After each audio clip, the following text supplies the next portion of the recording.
8절부터 10절까지 보겠습니다.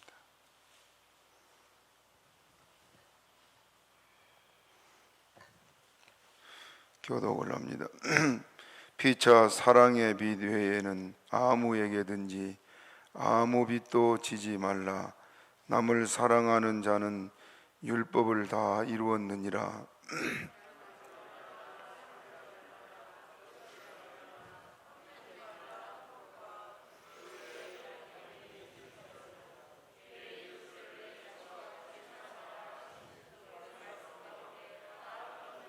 다 같이 사랑은 이웃에게 악을 행치 아니하나니 그러므로 사랑은 율법의 완성이니라. 아멘. 기도합니다. 아버지 하나님, 우리에게 주의 말씀 주셔서 감사를 드립니다. 말씀 듣는 길을 열어주시고 또 주께서 이 시간 성령으로 충만케 하셔서 말씀 듣는 각인의 심령 속에 생수의 강이 흘러넘치게 하옵소서. 은혜가 아니면 살 수 없기에 주님 바라보오니 주여 불쌍히 여기사 긍휼히 여겨 주시고 우리 모두에게 성령의 불을 내려 주옵소서. 예수님의 이름으로 기도옵나이다. 아멘.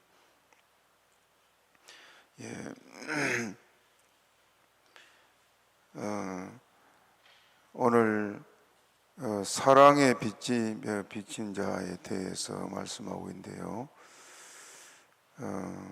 8절을 우리 다시 읽어봅시다. 13장 8절 시작. 피차 사랑의 빛 외에는 아무에게든지 아무 빛도 지지 말라. 남을 사랑하는 자는 율법을 이루었느니라. 피차 사랑의 빛 외에는 아무에게든지 아무 빛도 지지 말라. 구원받은 우리가 살아가면서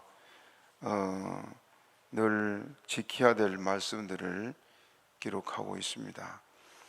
피차 사랑의 빛 외에는 여기 두 가지 의미로 말씀하고 있는데, 첫째는 성도들이 살아가는 데 있어서 갚지 않고 남겨둔 빚이 있어서는 안 된다는 것입니다. 우리는 세상을 살아가면서 빚을 지지 않을 수도 없는 상황도 있지만은 그러나 반드시 그것을 속히 갚아야 될 걸 말씀하고 있습니다. 또 두 번째로는 사랑이란 성도들이 예수님께 갚지 못할 빚을 졌기 때문에 항상 지불해야 될 빚으로 우리에게 남아 있음을 말하면서 다 갚음이 없는 영원한 부채, 그것은 사랑의 빚이다 하는 말입니다. 우리가 예수님께 진 빚은 평생토록 주를 섬기고 수고해도 갚을 수가 없는 것이 사랑의 빚입니다. 그렇게 믿습니까? 우리가 예수님이 우리를 위해 생명을 버려서 죽기만 한 것이 아니고 우리를 살려서 영원한 천국에 그 영화로운 곳에 우리를 데려가기 위해서 준비하신 주님의 그 은혜, 우리가 그 사랑의 빚은 갚을 수가 없습니다. 그래서 지금 8절의 내용을 우리가 두 가지로 나누어 말씀하는데, 첫째는 성도들이 살아가는 데 있어서 갚지 않고 남겨둔 빚이 있어서는 안 된다 하는 말입니다. 옛말에 돈을 빌려줄 때는 앉아서 빌려주고 서서 받는다는 말이 있습니다. 빌려줄 때는 긍휼히 여겨서 빌려주지만은 빌린 다음에는 갚기를 잘 안 하는 경우가 있기 때문에 그렇습니다. 정직한 사람이라면 약속을 철저히 지키고 상대에게 조금이라도 피해가 가지 않게 하지만, 그렇지 않은 사람일수록 약속을 지키지 않는 그런 경우가 많이 있습니다. 그래서 더 신경을 쓰게 되는 법인데, 그로 인해서 좋은 사이가 등을 지게 되는 경우도 많았고, 또 어려울 때 도움을 받은 은혜를 저버리는 일들이, 이 돈 때문에 일어난 일들이 교회 안에 많이 있어 왔습니다. 그래서 서울에서 제가 이 고등학교 들어가면서부터 있었는데, 75년부터 지금은 이제 웬만큼 생활들의 수준이 높아져서 나왔겠지만은, 과거에는 더 어려운 생활들을 많이 하다 보니까 돈을 빌려 쓰거나, 또 교회에서 이자놀이 하거나, 또 개 모임을 해가지고 교회가 아주 큰 풍랑을 겪는 경우가 많았습니다. 그래서 과거부터 교회의 시험 중 대부분이 신자들끼리 돈 거래하는 것이 문제다고 말하고 있습니다. 성도와 성도 간에, 또 성도와 교역자 간에 돈 거래는 그래서 해서는 안 된다 하고 어른들이 늘 교훈적으로 말씀하고 있습니다. 왜냐, 그것이 전체 교회의 시험이 되기 쉽기 때문에. 그래서 여러 가지 어려움을 많이 교회들이 겪어왔습니다. 오늘 그래서 그러므로 성도는 분수에 맞게 살고 빚지지 말아야 될 것을 말하면서 8절에 피차 사랑의 빚 외에는 아무에게든지 아무 빚도 지지 말라, 그렇게 말씀하고 있습니다. 우리가 육신이 살아가는 동안에는 돈이 있어야만 되는 세상의 삶 아니에요. 그래서 늘 돈에 대해 신경 쓰지 않을 수가 없지만은 하나님이 주신 은혜대로, 많이 주시면 많이 주신 대로 아브라함처럼 주님 섬기기도 하고, 없으면 또 없는 대로 주님을 섬기고 그렇게 살아가라는 말씀입니다. 지나치다 보면은 그것이 이제 큰 실패로 돌아오고, 특히 형제 간이나 친척 간에도 금방 갚겠다고 빌려간 돈을 평생 갚지 않은 사람이 많이 있잖아요. 그리고 형제 간에 원수가 된 사람도 많고, 사모님도 처녀 때 모아놓은 돈이 지금으로 말하면 집 한 채 값이 되는데, 누가 와서는 금방 줄게 그래서 빌려줬더니 아직도 소식이 없어요. 그런다고 어떻게 싸울 수도 없는 것이고. 아무튼 우리 여러분들도 주변에서 그런 경험들이 더러 있을 수 있지만은, 그런 예수를 믿는 성도들은 금전 문제가 시험이 되지 않도록 그렇게 할 것을 말씀하고 있습니다. 그러므로 사랑의 빚 외에는 아무 빚도 지지 말라고 주님 말씀하고 있습니다. 어느 만우절에 이런 질문을 했다 그럽니다. 거짓말이라도 좋으니 가장 듣고 싶은 말이 무엇입니까? 하는 그런 질문을 설문조사를 했는데, 1위가 뭐냐 하면은 로또 복권에 당첨되었으면 좋겠습니다. 25.6%. 또 연봉이 인상되었으면 좋겠습니다. 14.3%. 특별 보너스가 지급됐으면 좋겠습니다. 11.8%. 4위 결혼 프로포즈를 받았으면 좋겠습니다. 10.6%. 5위는 특별 휴가를 가게 되었습니다 하는 말을 듣고 싶은데, 그것이 9.9%. 1위부터 3위가 다 돈에 관한 문제인데요. 우리가 이 땅에 살다 보니까 육신을 가진 우리가 돈이 늘 필요하지요. 그래서 돈에 대한 이런 집착을 많이 하게 됩니다만은, 우리는 천국이 있지 않습니까? 예수님이 계시고. 그래 이제 그걸 좀 내려놓고 편안한 마음으로 살 수 있는 그런 믿음의 여유가 있으면 좋겠습니다.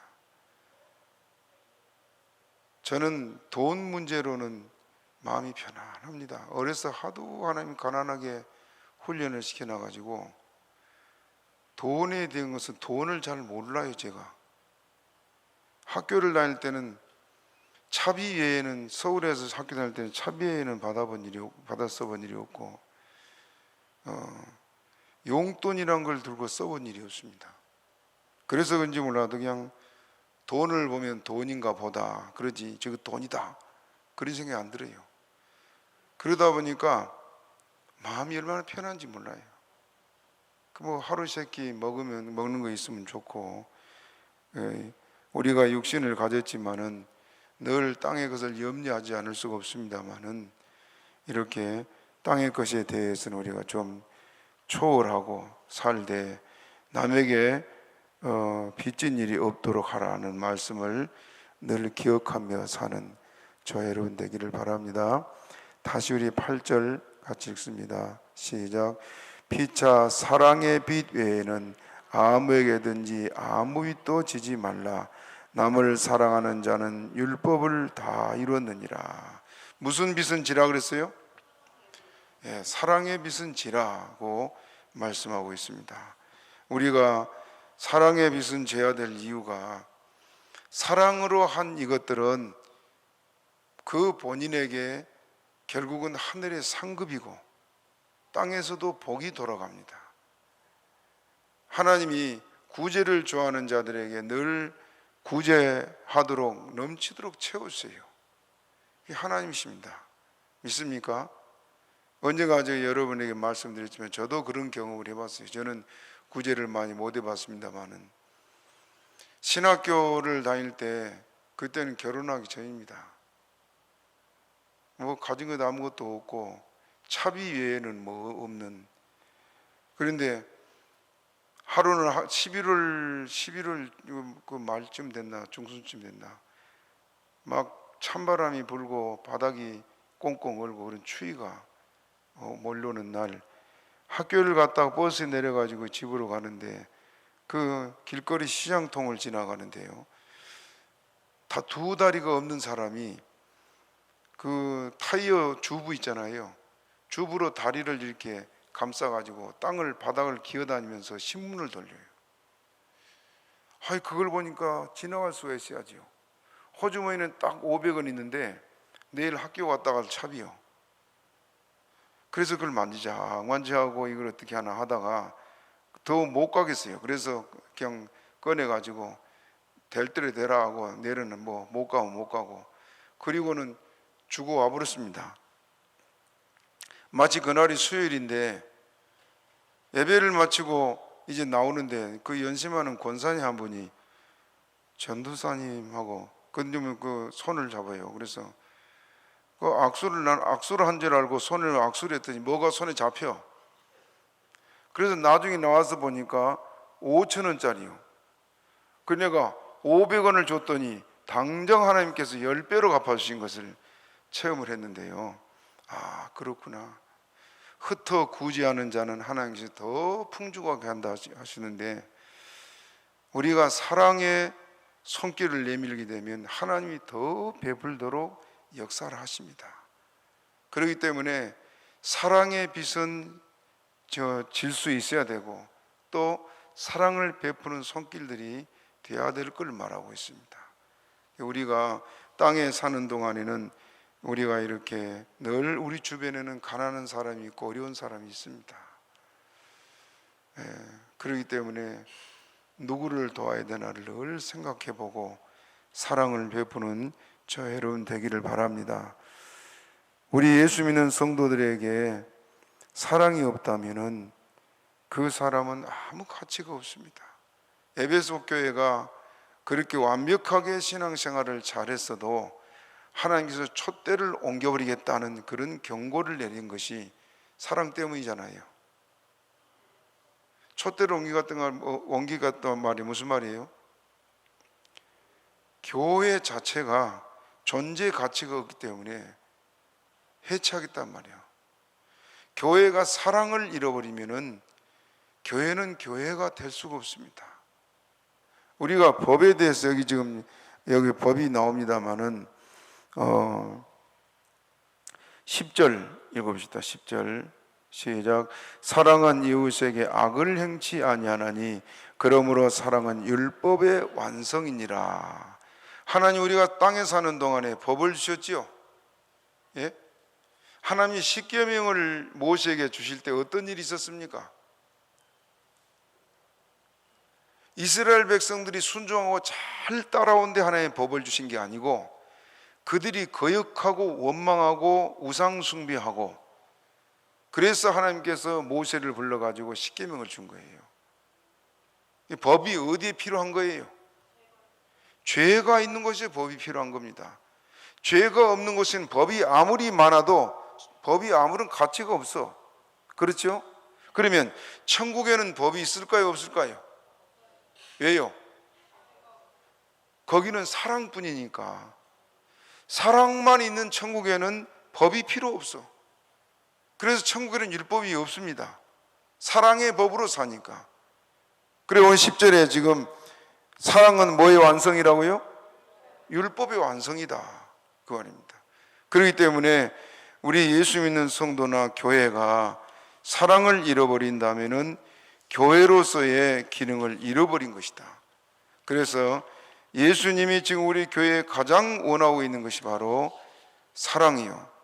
아무튼 우리가 이 땅에 살아가는 동안에 주의 말씀대로 사랑의 빛 외에는 지지 않도록 하고, 남에게 피해가 되고 남에게 부담이 되지 않도록 힘쓰되 사랑하기는 더욱 힘쓰는 저와 여러분 되기를 바랍니다.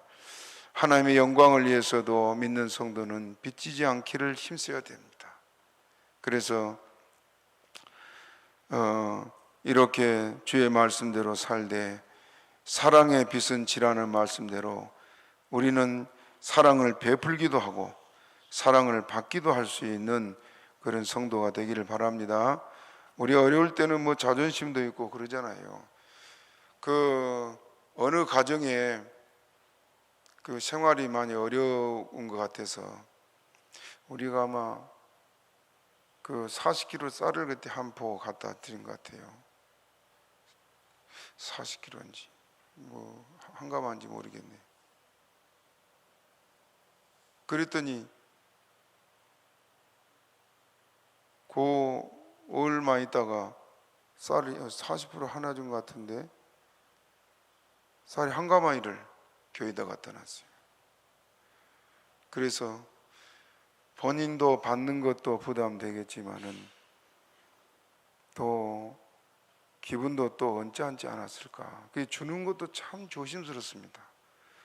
어떤 집은 뭘 드리면은 아주 고마워서 받는 사람이 있는가 하면은 어떤 사람은 아주 기분 나빠하는 경우도 있어요. 그런데 지금 우리 성경에서는 뭐라 그러냐, 사랑의 빛은 어떻게 하라고요? 지라 그랬어요. 사랑으로 나를 도울 때는 기쁘게 감사함으로 받고, 또 더 어려운 사람이 있으면 내가 도우면 되지 않습니까? 그것이 아름다운 사회고 아름다운 교회의 모습입니다. 그렇죠? 내가 어려울 때는 그저 고맙게 그것을 받을 줄 아는 성도가 얼마나 복된지 몰라요. 제가 어려서 잊지 못할 일이 하나 있는데, 지금 제 아래로 두 번째 동생이 순천에서 목회하는 여동생인데, 걔가 낳았을 때가 아마 지금 6월 모내기 할 때예요. 모내기. 장마가 시작되고 모내기 아니라 6월 한 하순쯤 되겠죠. 그때 어머니가 들에서 일하다가 그 들어오더니 아이고 배야 하더니 얼마 있다 애 낳았다 그래요. 어린 나이에. 그때는 뭐 그 쌀이 다 떨어지고 그럴 시기 아닙니까? 보리만 삶아 먹던 그런 시기인데, 동네 그 아주머니 한 분이 큰 이만한 박바가지에다가 쌀을 가득히 하나 넣고, 그리고 집에 매화나무가 있는데 매화나무가 매화가지고 잘 익었더라고요. 그걸 수북에 올려가지고는 가져왔어요.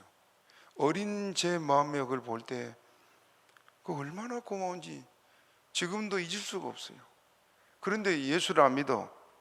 그래서 하나님 저 할머니, 저 아주머니 예수 믿게 해달라고 늘 기도했는데, 나중에 보니까 끝내 교회 와서 예수 믿고 신앙생활 잘 하다가 천국을 갔어요.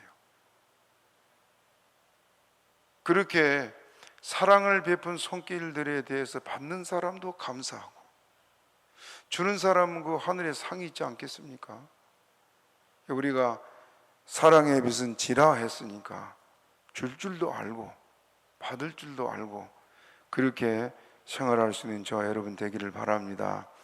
그러면서 8절에 따라합시다. 남을 사랑하는 자는 율법을 다 이루었느니라. 예. 남을 사랑하는 자는 율법을 다 이루었다고 말하고 있는데, 마태복음 5장 7절 예수님이 하신 말씀을 우리 같이 한번 읽어봅시다. 여기는 안 켜놨나? 화면 나와요? 같이 읽어봐요. 시작. 내가 율법이나 선지자나 안 나와요? 예? 마태복음 5장 7절.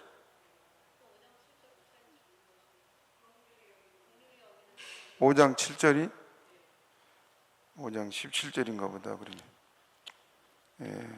5장 17절 봐봐요.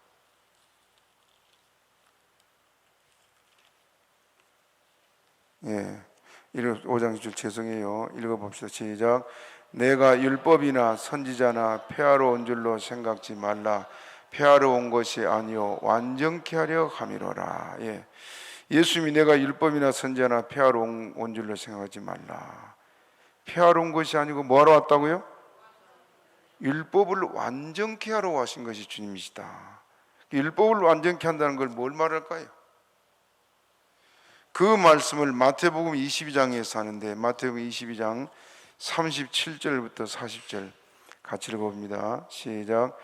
예수께서 가라사대 내 마음을 다하고 목숨을 다하고 뜻을 다해 하나님을 사랑하라 하셨으니 이것이 크고 첫째 되는 계명이요 둘째는 그와 같으니 내 이웃을 내 몸과 같이 사랑하라 하셨으니 이 두 계명이 온 율법과 선자의 강령이니라. 예수님이 율법을 완전케 하려 한 것이 뭐란 말입니까? 한마디로 사랑이에요.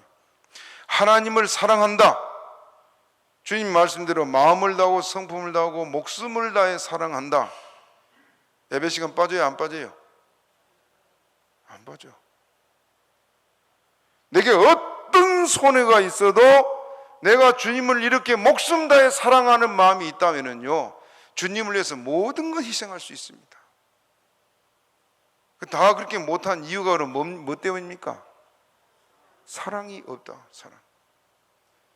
이웃도 마찬가지요. 주님께서 우리에게 요구한 것은 내 몸같이만 사랑해라, 거기까지요. 더 이상 주님께서 우리에게 말씀하지 않습니다. 이웃을 사랑한 건 최고한 것이 내 몸과 같이, 그렇게 말씀하고 있습니다. 우리는 우리만 사는 것이 아니고 우리 성도들이 더불어 사는 것이 바로 이 세상이고 교회입니다. 그렇기 때문에 사랑 잃지 않도록 힘씁시다. 늘 말씀드렸잖아요. 심판의 기준이 뭐라 그랬습니까? 얼마나 사랑했느냐. 마지막은 그걸 가지고 우리에게 물을 텐데 사랑하지 못해서 책망받는 어쩌겠습니까? 조금 전에 봤던 에베소 교회를 우리가 잘 알지만은 사람의 기준으로 보면 에베소 교회는 완벽한 교회입니다. 책망받을 것이 하나도 없는 교회인데 하나님은 심지어 촛대를 옮겨버리겠다 하는 가장 무서운 경고를 한 이유는 사랑을 잃어버렸기 때문이다. 그거 아닙니까?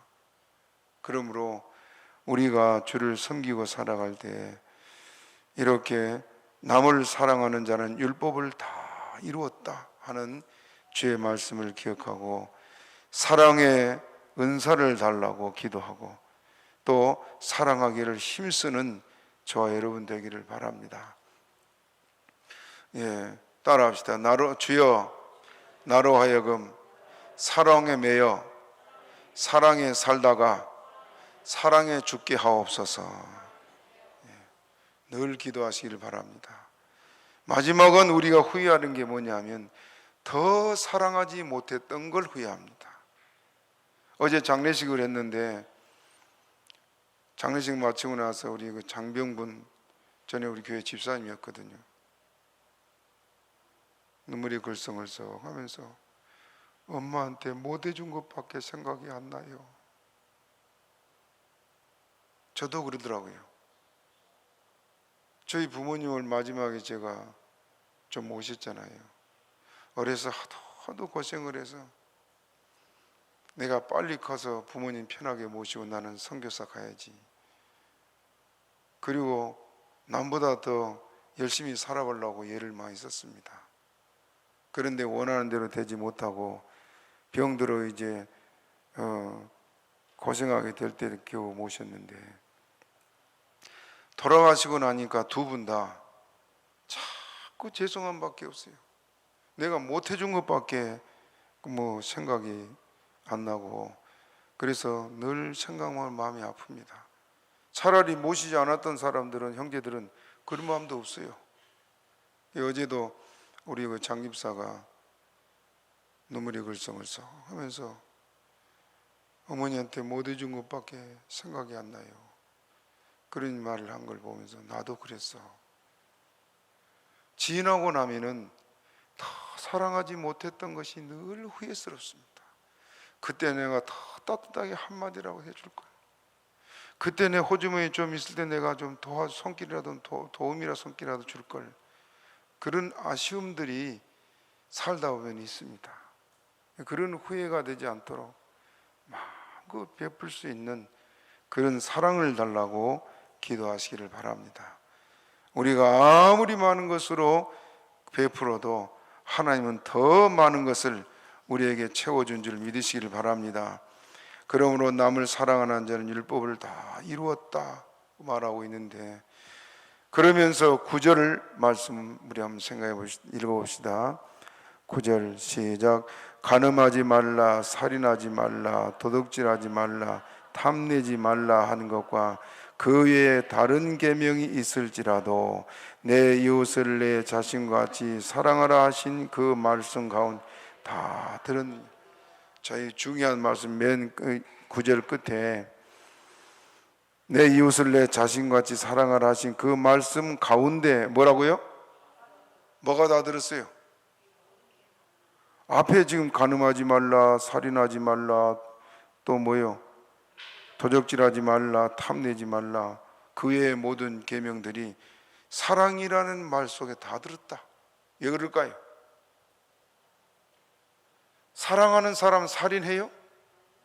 사랑하는 사람 그 도둑질해요? 여러분 봅시다. 다른 사람이 그 뭐 좋은 물건을 샀다 그러면 부럽기도 하고, 또 어떤 사람들은 막 질투도 하고 그렇지요. 그게 뭐 특히 전에 지금은 잘 모르겠습니다. 과거에 그 어려운 시기를 살아갈 때 이 여성들이 이렇게 무슨 모임에 갔다가 누구 집에 이런 걸 했다 그러면 집에 와서 투덜투덜하고 우리 집에는 그것도 없다고 막 늘 그런다 그래요. 지금도 그렇습니까? 지금 뭐 그렇지 않지요? 예? 세이 많은 사람 그래요. 그런데 다른 사람이 잘 되고 다른 사람이 뭐 이렇게 그 좋은 걸 사고 그러면 셈도 나고 질투도 나고 그렇지만은 내 자식이 그런 것을 구입하면 좋아요, 안 좋아요? 왜 좋아요? 사랑하기 때문에 사랑하기 때문에. 자식이 나는 없는 걸 자식이 막 구비하고 막 잘 돼 나가는 걸 보면은 그것이 내가 잘 된 것처럼 기뻐하는 게 부모 마음이요. 사랑은 남의 걸 탐내지 않습니다. 정말 내게 사랑이 있다면 남이 잘 된 건 내가 잘 된 것처럼 정말 기뻐하고. 남의 거 도둑질 돼요? 자식이 집에 가서 뭐 도둑질 해온 사람 손 한번 들어봐요. 없지요? 더 못 줘서. 우리가 농촌에다 지금 삽니다만은 농사를 하던 어른들을 보면은요, 자식들 서울에서 다 좋은 집 살고 잘 살고 뭐 좋은 자가용 끌고 다니고, 그런데도 그 자식들 집에 오면은 뭐 하나도 더 싸주려고. 우리 저 장로님인가 누가 그러시던데, 아파트에 가면은 시골 서양 부모님들이 농사지하고 보내준 거 전부 다 쓰레기통에 버려버린대. 작년 그랬지요. 그 부모들은 그렇게 농사해가지고 자식 생각하고 하나라도 더 주고 싶어가지고 보내면 그 사랑을 모르고 버려버린, 그거 얼마나 기가 막힙니까? 그 부모들은 그걸 모르고 또 보내고 또 보내고 그럴 거 아니에요. 저희 집에는 저희 어머니가 오시면은 저희 아내 보고 고맙다 고맙다 그래요. 그 왜냐? 뭘 보내주면 하나도 안 버리고 다 뭐 부모님 보내준 거라고 그걸 다 해먹고 하니까 그게 그렇게 고마운 거예요. 아무튼 자식들한테는 뭐 자기는 그렇게 못 살아도 자식들 잘 되는 게 좋아서 다 모든 걸 주고 싶어하는 것이 부모 마음이고, 자식이 그 도둑질에 간 사람 아무도 없어요. 자식은 부모 돈 돌아가지요. 부모 돈 돌아본 사람 손 들어봐요. 예. 저는 꾀가 없어가지고 저희 아버지가 돈 숨겨놓은 데를 알면서도 한 번도 도둑질을 못 해왔어요. 세상에 중학교를 들어갔는데 입학만 시켜놓고는 돈을 한 번도 준 일이 없어. 학교에서는 등록금 내라고 막 재촉을 하고 막 끌어다가 막 꿀을 앉혀놓고 막 그런데도 안 줘요. 그래, 졸업할 때까지 들은 얘기가 뭐냐면은 다음 장 보고 줄게.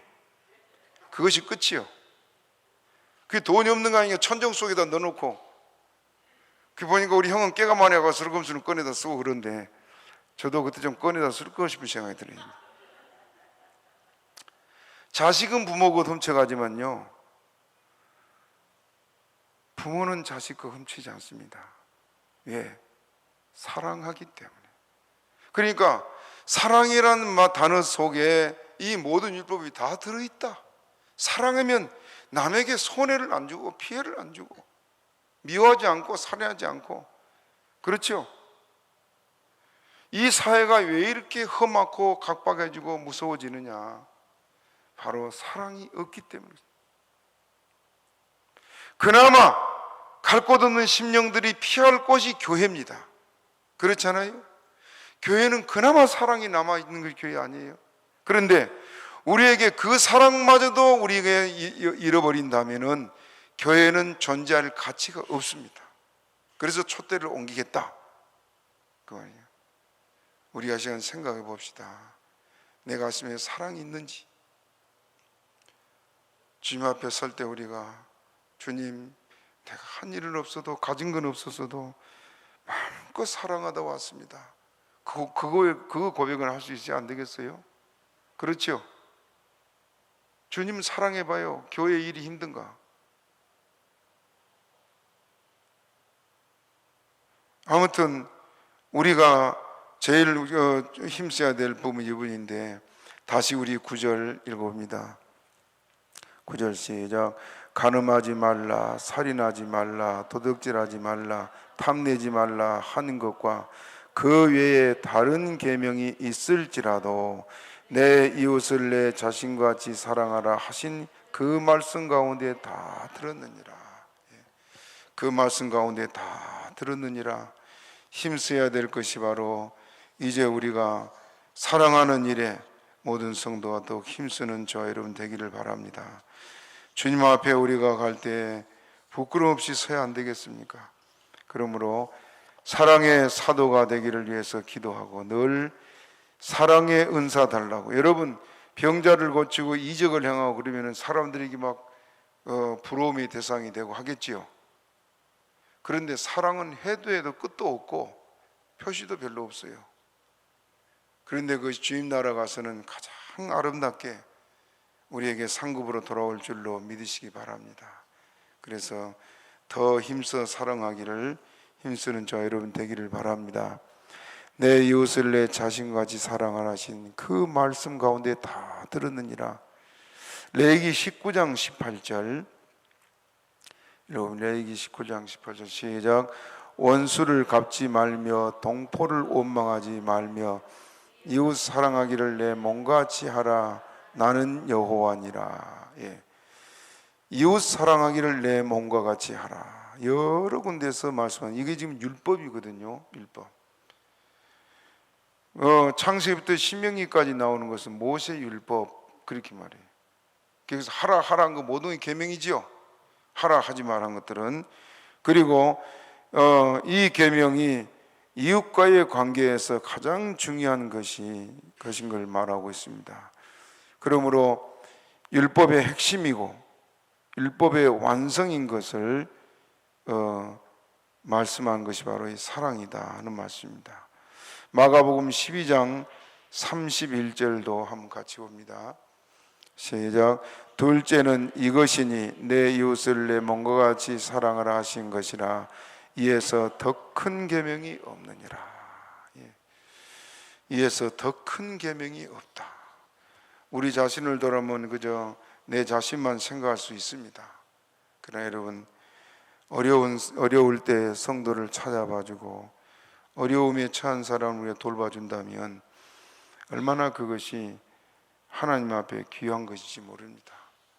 그러므로 늘 사랑하기를 힘쓰고 주의 말씀대로 살아가는 저 여러분 되기를 바랍니다. 이에서 더 큰 계명이 없다. 갈라디아서 5장 14절도 봅니다. 시작. 온 율법은 내 이웃 사랑하기를 내 몸과 같이 하라 하신 한 말씀에 이루었나니. 온 율법은, 모든 율법은 내 이웃 사랑을 내 몸과 같이 하라 하신 한 말씀에 어떻게 했다고요? 이루었다. 그 말씀 속에 다 있다. 계속 같은 말이에요. 또 야고보서 2장 8절 읽어봅니다. 야고보서 2장 8절 시작. 너희가 만일 경에 기록한 대로 내 이웃 사랑이를 내 몸과 같이 하라 하신 최고한 법을 지키면 잘하는 것이야. 이웃 사랑하는 것이 무슨 법이라고요? 최고한 법, 최고. 그 이상 없다 그 말입니다. 그렇기 때문에 여러분 정말로 교회가 이 사랑으로 뭉쳐진다면 더 바랄 거 없습니다. 왜 원망하고 왜 시비하고 그렇습니까? 문제는 그 안에 사랑이 없기 때문에 그렇습니다. 조금 전에 읽은 레위기 19장 18절에 원수를 갚지 말며 동포를 원망하지 말며. 이 원망이 어디서 나와요? 사랑이 없기 때문에 그렇습니다. 그래서 우리가 무엇보다도 신앙생활 할 때 늘 생각하고 지켜야 될 부분이 바로 주의 말씀대로 사랑하기를 힘쓰는 저와 여러분 되기를 바랍니다. 그래야 우리가 주 앞에 설 때 부끄럼 없이 서게 될 줄로 믿습니다. 2차 세계대전이 끝나고 이탈리아가 패전국가가 됐죠. 그럴 때 이탈리아에서 있었던 일인데 그 시칠리아 섬에 산이 있는데 그 산 하나를 두고 고아원이 서로 이렇게 산 하나 사이에 마주보고 있었다 그럽니다. 하나는 이탈리아가 패전국이니까 연합군이 이제 주둔하고 관리를 하는데 연합군이 그 고아원 하나를 시설을 잘 짓고 전쟁 고아들이 많잖아요. 또 좋은 영양가 있는 좋은 음식들을 섭취할 수 있도록 아주 잘 길렀어요, 아이들을. 그런데 반대편에는 아주 허름한 집에서 비바람도 제대로 막을 수 없는 그런 허름한 시설에 아이들이 또 있었다 그래요. 그 시설에서 음식도 아이들은 제대로 먹지 못하고 그렇게 이제 살아가는데 이상한 일이 하나 있는 것이 연합군들이 지원해서 기르는 고아원 그곳에서 잘 먹고 자라는 아이들과 또 비바람도 제대로 가리지 못하는 그런 허름한 곳에서 자라는 아이들이 죽는 사망률을 보니까 연합군이 지원하는 곳이 아이들이 60%가 더 많더라 그래요. 아이들 사망률이. 그러니까 당시 학자들이 연구를 했으면 무엇 때문이냐? 아이들이 영양도 충분하고 공급도 또 시설도 완벽하고 뭐 때문에 아이들이 여기는 이렇게 많이 죽느냐? 그래서 이제 그것을 연구한 결과가 나왔습니다.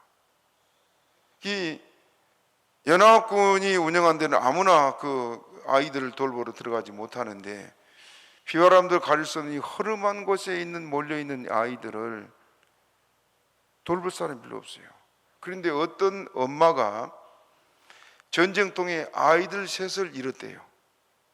아이들이 그냥 포탄에 죽었어요. 셋이. 자기 눈앞에 죽고 나니까 막 반실성한 겁니다. 엄마가 막 자식 잃으면 그러잖아요. 그래서 고원으로 엄마가, 이 실성한 엄마가 아이들을 찾아와서 그 눈에 보이는 아이들이 전부 다 자기 자식이라, 그래 이 자식들을 다 안아주고 아이들을 꼭 자기 자식 기른 것처럼 그렇게 돌보니까 아이들이 엄마 품에 자란 것처럼 자라는 거예요. 그러니까 아이들이 먹는 것 제대로 먹지 못하고 시술 행패했는데도 더 명랑하고 더 건강하고. 그래서 학자들이 결론을 내린 것이 뭐냐? 아이들에게는 따뜻한 엄마의 사랑의 손길이 필요하다. 그 사랑을 받고 자란 아이들은 건강한 아이들로, 마음부터 건강한 아이들로 자랐어요. 그래서 그렇게 성장했는데, 그런 결과가 있어서 우리나라 이제 구미에 가면은 고아원이 전에 있었는데, 그 고아원에서는 그 사랑의 손길을 주는 데모를 그 필수 불가결의 조건으로 받았다 그래요.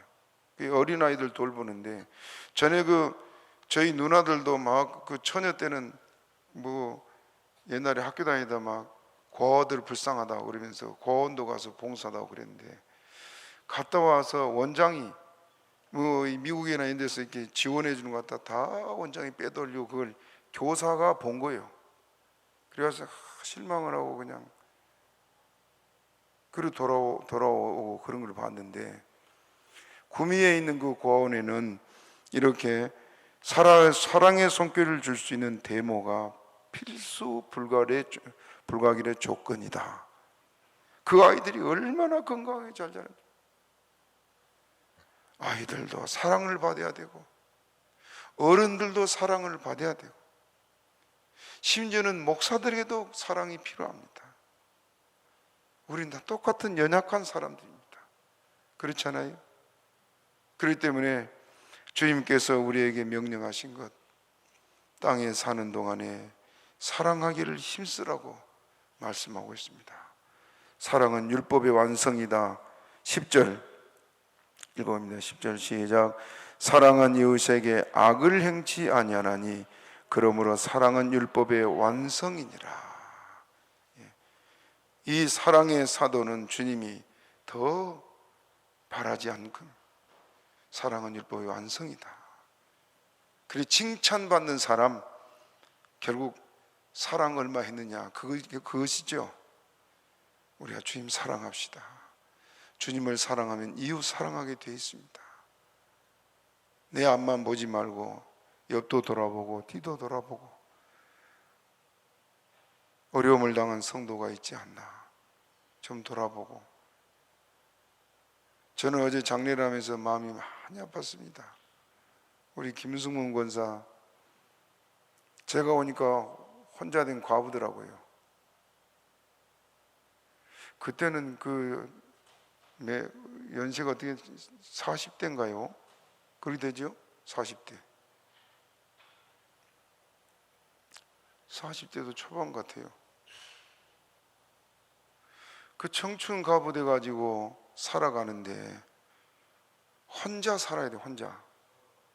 그러니까 매일 아모레 화장품 그거 들고 돌아다니는데, 제가 한 번씩 신방을 가면요 막 속상해가지고 돈을 띄어먹는 사람이 많은가 봐요. 아모레 화장품 막 금방 줄 것처럼 가져다 놓고 갖다 주면 돈을 안 주고, 띈 돈이 많아. 그러니까 그냥 속상해가지고 가면. 그러니까 남 모르는 화가 속에 있어요. 또 한 가지는 내가 벌지 않으면 못 살아. 그렇죠? 그러니 항상 수중에 돈이 있어야 되고 항상 집에 먹을 거 있어야 되고 그래야 돼. 그게 뭐냐면 고아의 심리예요. 고아의 심리. 내 배 지금 채워놓지 않으면 누가 채워줄 수는 없으니까 어디 가서도 막 더 먹게 되게 되고 뭐 어제 들으니까 교회 와서 식사하고 갈 때 꼭 뭐 커피인가 그걸 3개씩 가져간다는데 그거 이해를 해야 돼요. 집에 넉넉히 있어도 지금 생활이 늘 그런 고아의 심리가 남아있어. 그렇습니다.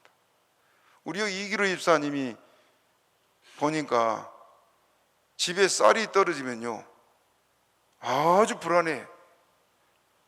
그래서 걱정하지 말라고, 우리 쌀이 있으니까 또 한 포 갖다 주면 그냥 밥을 바로 해가지고 먹으면 좋잖아요. 내일 아침 먹을 거 지금 해놔야 돼. 늘 이 고아의 심리가 있어. 고아의 심리가. 그래서 이런 사람들 우리가 예민하지 말고, 더 그런다고 여러분 뒷말하지 말고 좀 이해를 해주고 더 안쓰럽게 여기고 사랑할 수 있는 사람이 되기를 바랍니다. 우리는 예수를 믿는 성도고 예수님께 갚지 못할 사랑의 빚을 진 사람들 아니에요? 그렇잖아요? 저는 어제 같은 날은 좀 다 와서 그냥 성도들이 그 불쌍한 권사님 장례에 참여했더라면 얼마나 더 좋을까 싶은데 우리들에게 사랑이 식었습니다. 이제는 그러지 맙시다. 우리 사랑한 것에 대한 것은 주님 앞에가 심판되어서 물을 겁니다. 그러므로 정말 마음껏 사랑하다가 주 앞에 설 수 있는 저와 여러분 되기를 주님의 이름으로 축복합니다. 말씀 생각으로 주여 제 세 번 하기도 합니다.